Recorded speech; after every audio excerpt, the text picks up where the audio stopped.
I was going to say, I think it's interesting when it comes to the school system in general, and to shift a little bit to like the teachers, right? Because I think, like as a team, right, like a sports team, if you don't protect the coach, the team ain't gonna be able to perform. Right.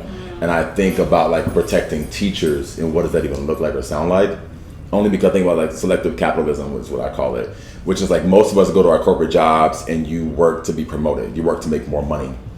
And for teachers, getting paid in hugs and kisses, you know what I'm saying? Like, and not incentivizing them in a society, in a system that has pretty much premeditated us to believe that incentives is how you get people to maneuver in this world, right? Like the incentive to like do more is so you can have more, but you have teachers who are doing more, but not really getting more. And so my sister's in education.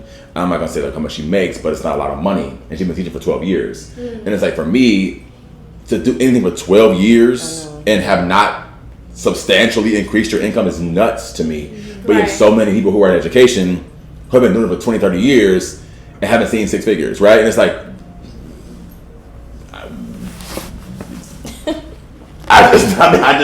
but again, we're talking about a system that basically says like more money is the motive. And so again, you're asking teachers who are underpaid, overworked. You know, my sister was telling me her planning period she uses to eat. Yes. And I was like, because in my mind, I've always been curious, like, when do teachers eat? Because, you know, at a job behind a desk, sometimes I'm eating throughout the day, right? Because I'm at a desk, my office is closed. But like as a teacher, like, when do you eat? When do you use the bathroom? Like, when do you do things that are like necessary for the day? And you're in here for the 9 hours. Like, when does those things take place? But it's just interesting how you have these people who are, like, again, not being protected, but then having to coach people who are also kids who are not being protected. So you have all these people who are unprotected in an environment that's supposed to foster the people who, because every person goes through the school system, right? Like every human being has gone through a school. Every human being has not gone through a doctor's office. Everybody ain't been to a dentist. Everybody ain't been to the therapist. Everybody ain't been to all these places, but we would have to go through the school. And it's interesting that more energy, more investment, more understanding, more shifts, more even trial and error. I would be cool if I saw like just like case studies done in schools more, right? Like, let's try some stuff. Like, hey, maybe, I don't know, maybe the fourth graders do some different, the fifth graders and we compare, but like, just try some shit. You know what I'm saying? But it's like, we've been in this same system for so long for it not to still be yielding like fantastic results is just interesting to me, but I digress. No, I think everybody just kind of compounded on your metaphor about the pipes bursting. Like, we all know the pipes are about to burst, and I think so many people who are subject to different and unique circumstances have a unique purview on where the pipes are bursting. And it is also difficult for those people to see where someone else's pipes are bursting. And to your point, what do we expect Congress to do? I feel like everything is a two-way street. Unfortunately, like we talk a lot about how black people shouldn't have to speak for all black people, or black people shouldn't have to go into organizations and undo racism, and the same with sexism, the same with homophobia, the same with anything. But unfortunately, it's a two-way street because they don't know where our pipes are bursting. And we know how to put tape on it. And what is real is that the system itself is corrupt, and they know how that corruption happened, and they know how to keep it going.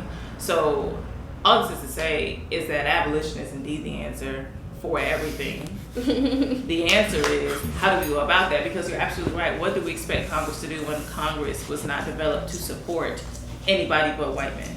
Right. Literally. Like, when it's not built to support anybody but rich white men and their interests, how do we expect them to do something? And the answer is, well, we literally need a new constitution. We literally need a new way of checks and balances. I understand the importance of checks and balances, and us not wanting to adopt a monarchy, because that also was like extremely corrupt when you have one group of people with all the power. But if it's not working to serve us, it's not working. Also, when all these things were developed for people in 1776, it's 2023 where we have public transit, where all these futuristic things that they could have never imagined exist. When the people who wrote the Second Amendment could not imagine a military-style rifle or whatever, AK-47, AR-15, whatever the fuck, they couldn't imagine that shit. So no, they probably didn't think everybody should have one.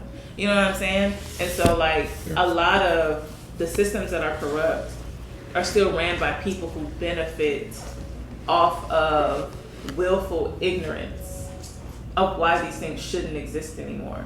Because for Marjorie Taylor Greene, a lot of people have said things on the internet, but for Marjorie Taylor Greene to open her mouth on the Senate floor and recognize that this was a trans person and say, oh, we can stop blaming guns now. Bitch, when ever in the history of niggerdom has a trans person ever committed a mass shooting? Like, can you go and find that research? Well, what we do know, what we do have proof of, is white men, of cis men in general, committing these crimes. 97% of these crimes. And what worries me so much is that the things that really have the power to shift and change, because we're not going to sit here and act like our government structure can't change, because this reversal of Roe v. Wade, this reconsideration of people's like basic human rights that is happening, is recognition and proof that our government can indeed change its function when it's not supposed to be doing these things. Right, true. Period. How do we get it to reverse back to us is a really rough and confusing question, because I feel like in my soul there's grassroots movements that can grow into major change for everything, i.e. the civil rights movement, i.e. the gay rights movement. But what do we do when we need to tear it all down? Like, that's a major threat. And also, it requires so much planning. It requires that not everybody, it requires, I hate to say this, but I feel like, and y'all can let me know if I'm wrong, does it not require an inequitable approach? Like, we have to focus on this part of it, and then we can trickle out to other things? I think that's the best way. That's the only way to make anything happen, is you gotta take it bite by bite. Unless you delegate and, all right, well, I'm biting over here, you bite over there. But then that takes trust and altruism. Yeah. And the thing is, I think, like, just back to this whole experience, is like, humanity has to also have this moment of like, okay, well, I'm willing to come together. Like, I'm willing to work with you. Like, I'm willing to, this might not benefit me at this moment in particular, but I give a damn about what is futuristic or what is to come or what could be, what's the possibilities.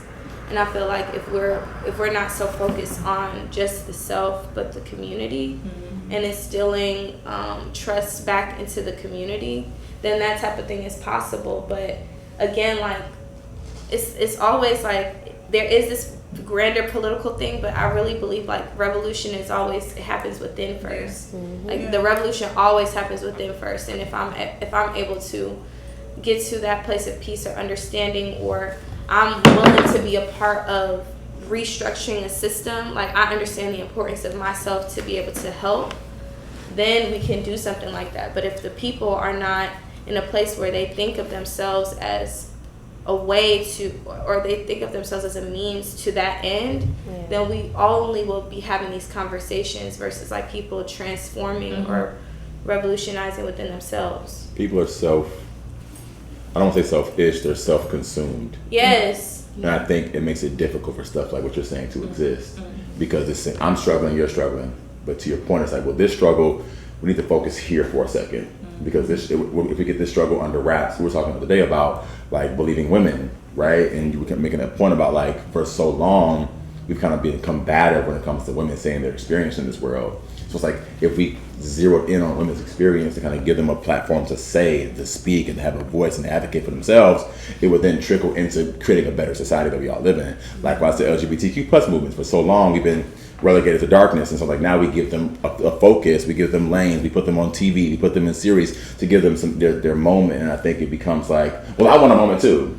Right, like, well, I'm struggling too. I'm hungry too. It's like, yeah, we'll get to you. But like right now, because it's been so unbalanced in this way, likewise to black people, for so long we've been marginalized. Whites, give us 2 seconds. Like, give us 2 seconds, baby. Like, and plus we're asking for 2 seconds on something that you created.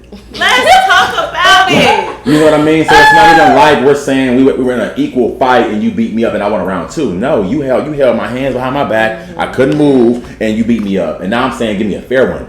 And you're tripping, right? And so it becomes like, give people their moment, but I think it becomes, why was it such a ghetto example? I'm always... No, that's great. People need the ghetto. But I'm just saying, like, you know, and I think it becomes like time for all of us, especially the marginalized, because we get into that marginalization Olympics, where it's like, well, again, like I said this before, like, you know, well, I had ham and cheese. Well, I just had the cheese. My mama was disabled and she wasn't home. Well, I didn't even have no parents at all. I was adopted. I didn't even I can't even think, you know, so it becomes like, But again, we all have our moment, and it's like, how do we collectively decide that, okay, as a community, we're going to put our energy here. Even likewise to money, we're going to put our dollars back into black spaces, which, again, we ain't, praise God. But like, praise the Lord. We'll wait for a second. You know what I'm saying? I'm just saying, it becomes like, how do we collectively decide for ourselves in this system that has told us money is the motive, in this system that has told us there's about 4 spots, and you blacks, is 4 y'all gonna get in. So all of us are clamoring to be the next whatever, because there ain't but 4 spots, baby. And